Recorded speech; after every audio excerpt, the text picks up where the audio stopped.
Introduction. Kamal and Deep are traveling in the train. Then, a train passes from the nearby track. The train's whistle is so loud. Yeah, it's really not tolerable. I wanna ask you something. Yes, Kamal, sure. When the train passes us, the sound is loud, and when it moves away, the sound dies. Can you please explain me about this? Okay, Kamal, I will tell you. This is due to the Doppler effect. The train producing sound waves was moving with respect to us. It causes an apparent shift in the frequency of sound waves for us. That's why sound rises when the train comes near us and dies when train goes away from us.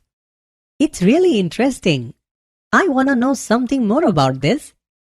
Students, today we will study about the wave optics. Objectives. At the end of this lesson, you will be able to define wavefront, know Huygens Principle, understand refraction and reflection of plane waves, describe plane wavefront in lens and prism, understand the Doppler effect, define electromagnetic waves, understand coherent and incoherent addition of waves, describe interference of light waves, explain Young's double slit experiment, explain conditions for sustained interference.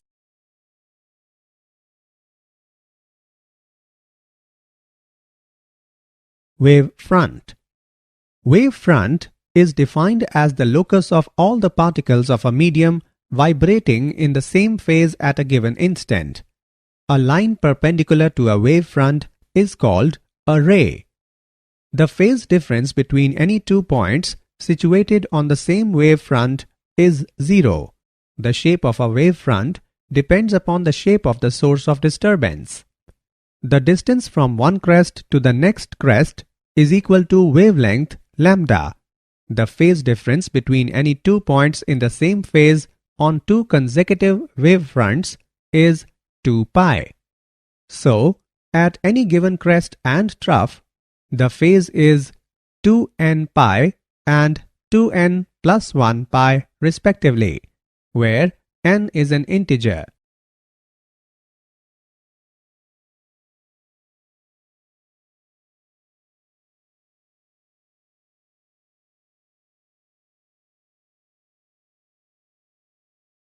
Types of wavefronts. There are different types of wavefronts which are given as spherical wavefront. The wavefront of light waves radiated by a point source may be represented by spherical surfaces concentric with the source. Plane wavefront. At large distances from a point source, the spherical wavefronts are of very large radii and small portions of these can be considered planes. Cylindrical wavefront. A line source can produce a cylindrical wavefront coaxial with the source.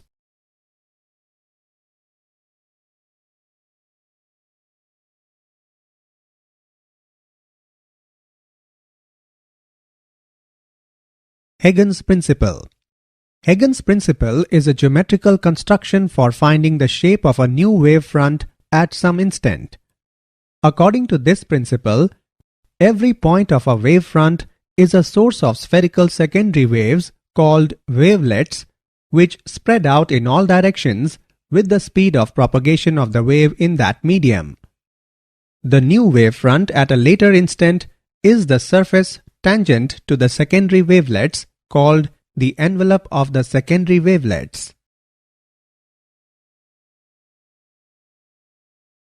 Laws of reflection at a plane surface. The angle of incidence is the angle between the incident ray and the normal, but the ray is perpendicular to the wavefront and the normal perpendicular to the surface. Hence, the angle of incidence is the angle between the incident wavefront AB and the surface PQ. Similarly, the angle of reflection is the angle between the reflected wavefront CD and the surface PQ. Now, from the geometry of triangles BAC and DAC, AD is equal to BC and AD is equal to AC. We can say that these are congruent triangles. Hence, the angle of incidence is equal to the angle of reflection. Also, the incident ray, the reflected ray, and the normal are all in the same plane. Hence, the wave theory has proved the laws of reflection at a plane surface.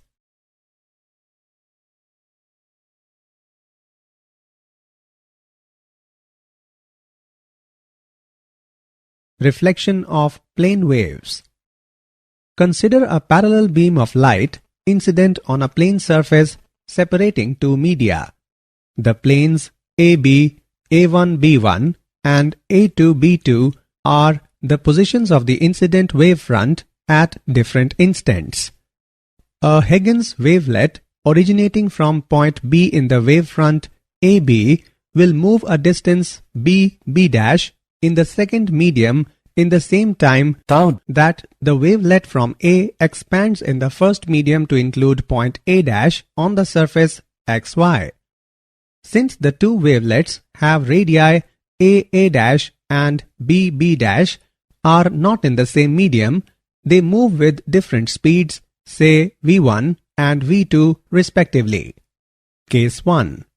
If medium 2 is optically denser than medium 1, then V1 is greater than V2 and hence A' is greater than B. The ray is bent towards the normal. Case 2. If medium 2 is optically rarer than medium 1, then V1 is less than V2 and hence A' is less than B. The ray is bent away from the normal. Distance A' is equal to V1 is equal to lambda 1, the wavelength of light wave in medium 1. Distance B is equal to V2 is equal to lambda 2, the wavelength of light wave in medium 2. Therefore, V1 by V2 is equal to lambda 1 by lambda 2, or it can be written as V1 by lambda 1 is equal to V2 by lambda 2 is equal to nu. The above expression shows that the frequency of the light wave remains unchanged during refraction. The wavelength decreases when the light wave refracts into a denser medium and the wavelength increases when the light wave refracts into a denser medium.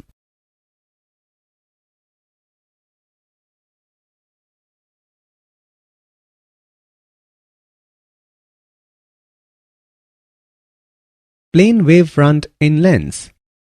Consider a plane wavefront ACB incident on a double convex lens. According to Huygens' hypothesis, each point of the wavefront acts as a source of secondary waves. These secondary waves will travel through different thickness of the lens.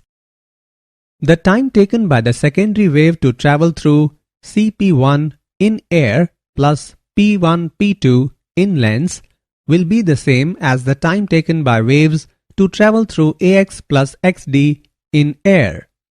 So, all the secondary waves from the incident plane wavefront ACB reach dP2E at the same time. Thus, dP2E is the refracted wavefront. This wavefront is converging in nature.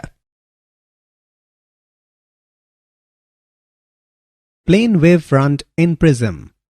Consider a plane wavefront BD incident on the prism. According to Huygens' hypothesis, each point of the wavefront acts as a source of secondary waves. These secondary waves will travel through different thicknesses of the prism. The time taken by a secondary wave to travel through distance BC in the material of the prism is the same as the time taken by a secondary wave to travel through a distance dA plus AE in air. The distance travelled in air is clearly greater than the distance travelled in prism. This is because the velocity of secondary wave in the material of the prism is less than that in air. All the secondary waves starting from BD reach CE at the same time. So, CE is the emergent wavefront. The Doppler effect. Consider when there is a medium and the source moves away from the observer, then latter wavefronts have to travel a greater distance to reach the observer. The time taken between the arrivals of two successive wavefronts is hence longer at the observer than is at the source. Thus, the frequency as measured by the source will be smaller. This is known as the Doppler effect. The Doppler effect is observed whenever the source of waves is moving with respect to an observer. The Doppler effect can be described as the effect produced by a moving source of waves in which there is an apparent shift in frequency for observer.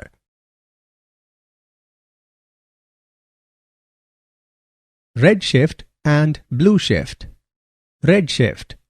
The increase in wavelength due to Doppler effect is known as redshift because the wavelength in the middle of the visible region of the spectrum moves towards the red end of the spectrum. Blue shift. When waves are received from a source moving towards the observer, there is an apparent decrease in wavelength. This is referred to as blue shift.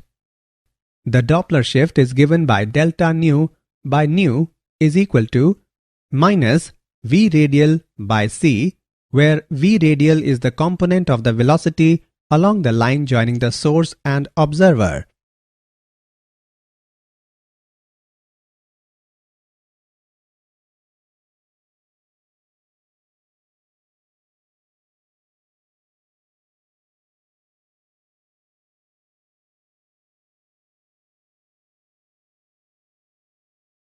Electromagnetic waves. A wave of energy consisting of electric and magnetic fields is known as electromagnetic wave. Variations in both electric and magnetic fields occur simultaneously. As a result, they attain their maxima and minima at the same place at the same time.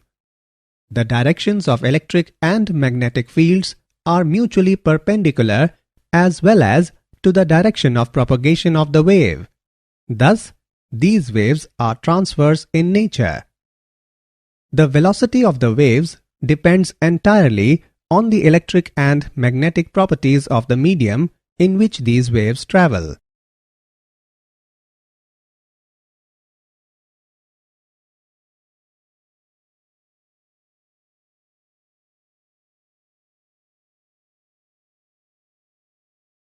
Superposition of waves.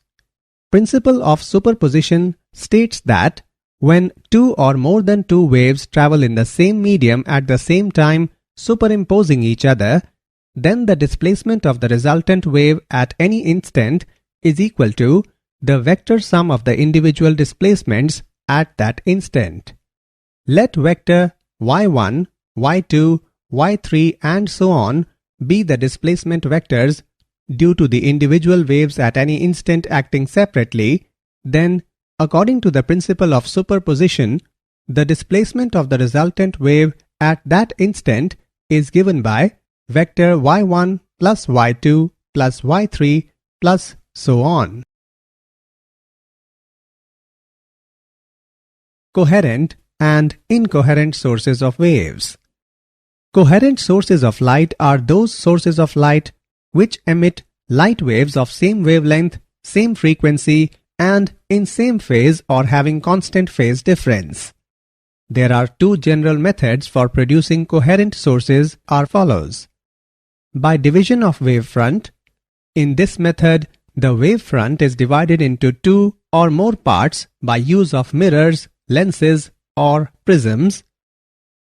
By division of amplitude. In this method, the amplitude of incoming beam is divided into two or more parts by partial reflection or refraction. These divided parts travel different paths and are finally brought together to produce interference. Incoherent sources emit light with frequent and random changes of phase between the photons. Tungsten filament lamps and ordinary fluorescent tubes emit incoherent light.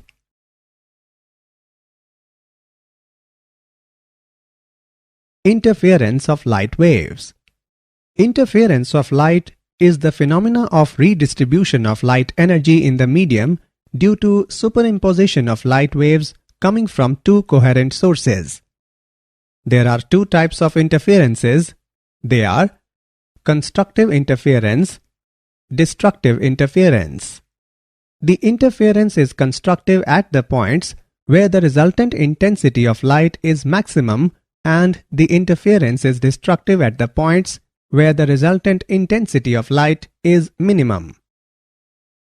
Constructive and destructive interference. Constructive interference. At the points of the medium where the resultant intensity of light is maximum, the interference is called as constructive interference. For constructive interference, phi is equal to 2n pi or p is equal to n lambda, where n is equal to 0, 1, 2, 3 and so on. Phi is equal to phase difference. P is equal to path difference. Lambda is equal to wavelength of light. Destructive interference. At the points of the medium where the resultant intensity of light is minimum, the interference is called as destructive interference. For destructive interference, phi is equal to 2n plus 1 pi or p is equal to 2n plus 1 lambda by 2. Young's double-slit experiment. In Young's experiment, monochromatic light from a source passes through a narrow slit S and falls on two closely spaced narrow slits S1 and S2 placed at some distance from S. The slits S1 and S2 act as coherent sources of light waves because the light from each is derived from the same primary source S. These waves interfere constructively and destructively at different points on the screen to produce a pattern of alternating bright and dark bands called interference fringes on the screen. Mathematical analysis in Young's double-slit experiment. Let S1 and S2 be coherent sources at separation d and capital D be the distance of screen from sources, then path difference between waves reaching at P is given by product of yn and d divided by capital D. For maxima delta is equal to n lambda, position of nth maxima is given by n capital D lambda upon small d. Position of nth minima is given by n minus 1 upon 2 into capital D lambda upon small d. Fringe width. Fringe width is defined as the separation between two consecutive maxima or minima. Beta is equal to y into n plus 1 minus yn, which is equal to capital D lambda upon small d. Angular fringe width is given by beta upon d, which is equal to lambda upon d. Use of white light. When white light is used to illuminate the slit, we obtain an interference pattern consisting of a central white fringe having on both sides symmetrically a few colored fringes and then uniform illumination.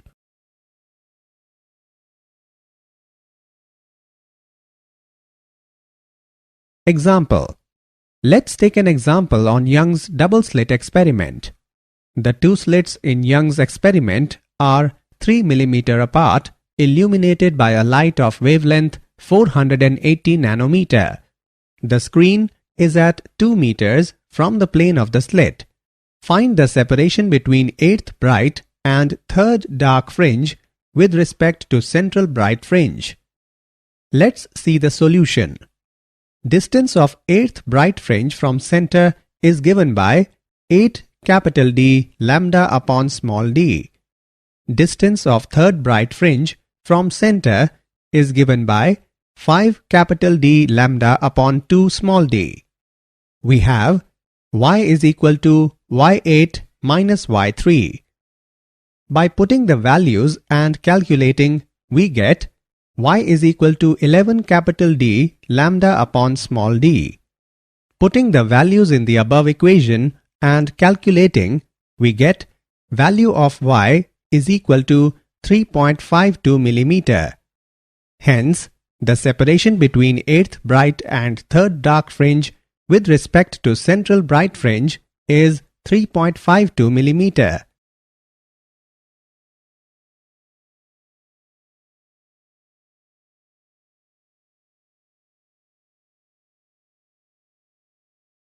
Conditions for sustained interference.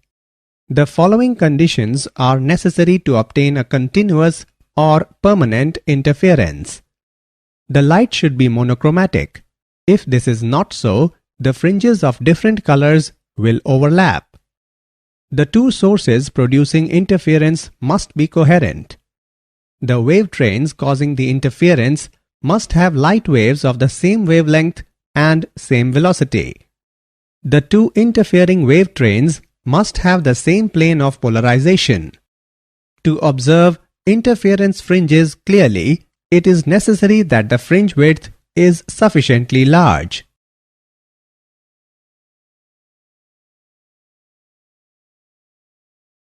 Did you know? For manufacturing reasons, a perfect lens has a spherical surface shape, though theoretically the ideal surface should be aspherical. Light slows down, bends towards the normal, and has a shorter wavelength when it enters a higher refractive index or as it moves to denser medium. Reflection of waves of sea walls or other barriers can cause an interference pattern called a standing wave. In standing waves, crests do not move laterally.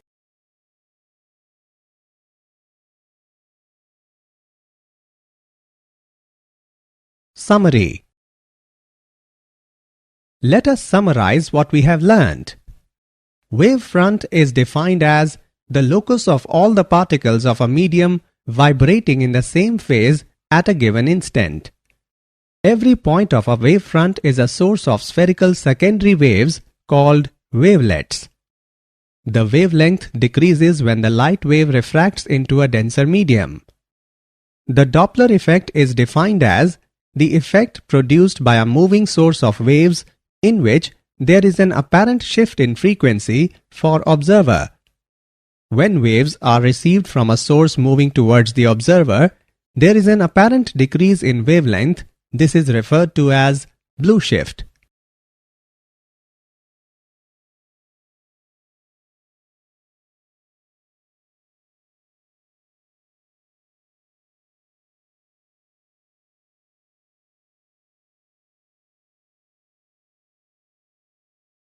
A wave of energy consisting of electric and magnetic fields is known as electromagnetic wave. Coherent sources of light are those sources of light which emit light waves of same wavelength, same frequency, and in same phase or having constant phase difference.